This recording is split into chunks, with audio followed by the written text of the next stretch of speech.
ಈ ಒಂದು ವಿಡಿಯೋನ ಮಾಡಿರ್ತೀನಿ, ನೋಡ್ತಿರ್ಬೋದು. ಸರಿ ಗೆಳೆಯರೆ, ಈಗ ಏನು ಅಂತಂದರೆ ನಾವು ಈ ಒಂದು ವೆಹಿಕಲ್ನ ಎಕ್ಸ್ಟೀರಿಯರ್ ಲುಕ್ ಯಾವ ರೀತಿ ಇದೆ ಅಂತೇಳಿ ನೋಡೋಣ. ನೋಡ್ತಿರೋದೇನು ಅಂತಂದರೆ ಈ ಒಂದು ವೆಹಿಕಲ್ನ ಫಂಕ್ಷನ್ಸ್ ಬಟನ್ನು ಸೀಟ್ದು ನೋಡಿ 4 ಮೋಡ್ ಇದೆ. 4 ಬಟನ್ನು 4 ಥರ ಇದ್ದರೆ 4 ಥರ. ಈಗ ನೋಡಿ ಮುಂದೆ ಹೋಗ್ತಿದೆ, ಹಿಂದೆ ಬರ್ತಿದೆ, ಹಾಗೆಯೇ ಮುಂದೆ ಹೋಗ್ತಿದೆ. ಇಲ್ಲಿ ನೋಡಿ ಇದು ಹೊರ್ಕೊಳ್ಳೋ ರೀತಿ, ಇದು ಬಂದು ಕುಷನ್ ಮೇಲೆ ಬರೋ ಥರ.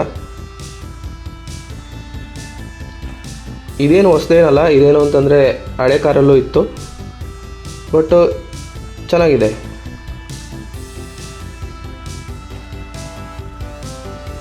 ತುಂಬಾ ಲಕ್ಸುರಿ ಆ್ಯಕ್ಚುಲಿ ಈ ಒಂದು ವೆಹಿಕಲ್.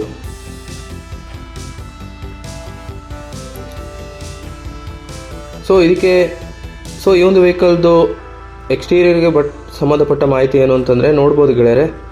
ಏನು ಅಂತಂದರೆ ಈ ಒಂದು ವೆಹಿಕಲ್ದು ಹೆಡ್ ಲ್ಯಾಂಪು ನೋಡಿ ತುಂಬಾ